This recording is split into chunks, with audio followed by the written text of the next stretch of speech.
چھپکلی کے مارنے کا کیا اجر و ثواب اور کتنی نیکیاں انسان کے نامہ اعمال کے اندر درج ہوتی ہیں۔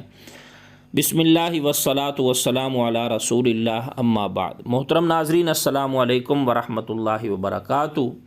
سب سے پہلے یہ بات آپ جان لیں کہ یہ ایک اسلامک چینل ہے جس کے اندر اسلامک مسائل، احادیث مبارکہ، قرآن و سنت کے مطابق بیان اس چینل پر اپلوڈ کیا جاتا ہے۔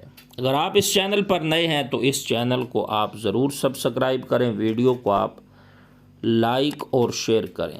آئیے گا اپنی بات کی طرف کہ چھپکلی کو مارنے کا اللہ کے نبی صلی اللہ علیہ وسلم نے کیا بیان فرمایا کہ اس کے مارنے کے اوپر انسان کو کتنا اجر و ثواب دیا جاتا ہے۔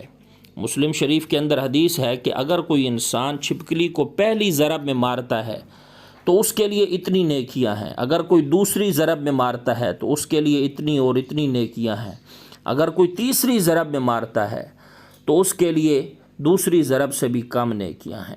حضرت سیدنا ابو ہریرہ رضی اللہ تعالی عنہ سے روایت ہے کہ جناب رسول اللہ صلی اللہ علیہ وسلم نے ارشاد فرمایا کہ چھپکلی کو پہلی ضرب کے اندر جس نے مارا اس انسان کے لیے 100 نیکیاں ہیں، اور جس نے دوسری ضرب میں مارا اس کے لیے اس سے کم نیکیاں ہیں، اور جس نے تیسری ضرب کے اندر مارا اس کے لیے اس سے بھی کم نیکیاں ہیں۔